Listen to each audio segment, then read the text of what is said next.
They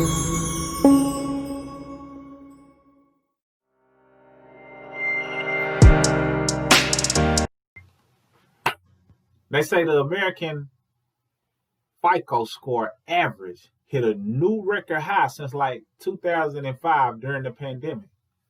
You want to know why? Here's why.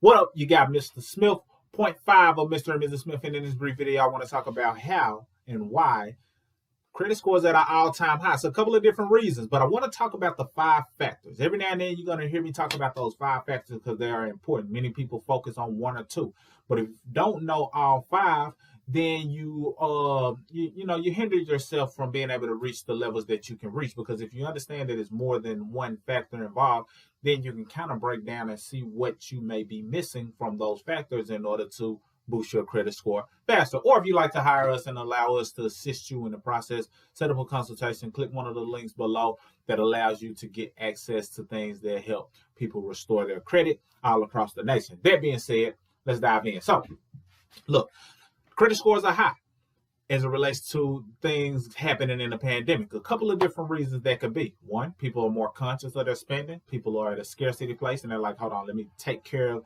certain things to make sure that if anything like this happens, I'm financially in a better place.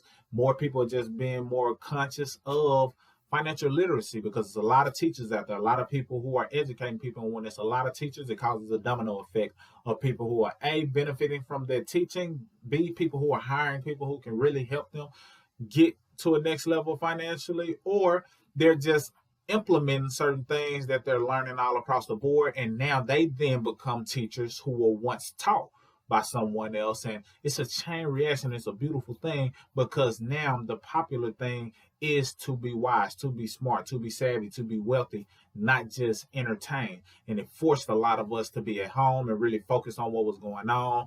My mentality has grown over the past few months in terms of my knowledge base that I'm able to apply and help others with and empower you with. So if you want to benefit from the growth of my knowledge and help it position you financially, then, set up that consultation. Now, let's talk about the 5 factors.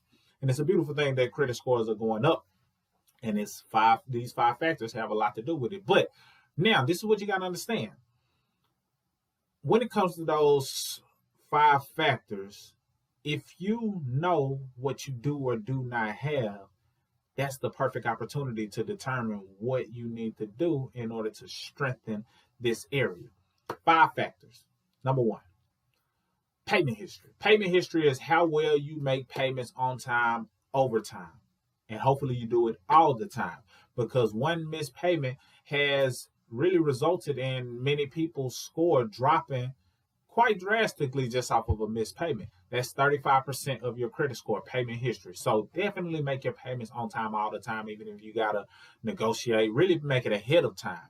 That's really what you want to do. But if it comes to a situation and you just have to pull for a favor, then, consider pulling for that favor and say, hey, please don't dock this on my report because of XYZ. And they may be willing to work with you because you don't want something negative to hit your payment history, because now you got to hire somebody like myself to help you remove it, or you got to learn whatever it takes in order to remove it yourself. That being said, payment history is important, and more people are paying things on time or leveraging some of the things that are available during this time that allow people to defer payments, and sometimes that's the case. So hopefully going forward in the upcoming years, they're not hit from the fact that the deferments have panned out and now they're forced to start making those payments. So it's a couple of different things to consider in that area. So make sure you're making those payments regardless, on time, ahead of time, all the time. Now, second factor is the credit utilization. Many people are getting credit cards, and I know certain people firmly are against credit cards, but with credit utilization being one of those factors, what you got to understand is your credit score is affected by 30% due to credit utilization. That being said, if you don't have a credit card at all, then your score can only be but so high, because that whole factor is contingent upon your credit report now, or your credit utilization. Now, there are different things that are coming out and different ways you can go about getting credit utilization without putting yourself in a predicament if you don't trust yourself to have a regular credit card, such as secured credit cards. That's one way that I recommend, and I have a link below that actually gives you a highly recommended secure card that you can use if you need to create some credit utilization on your report.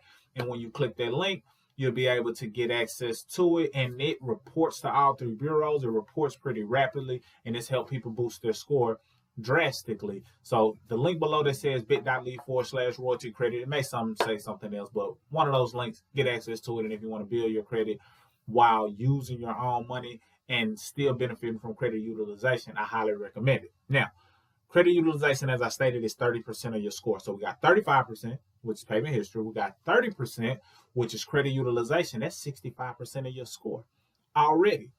But we still got 35% left. And a lot of people forget about that 35% because it's a lower percentage. But you want all of the points that you can get.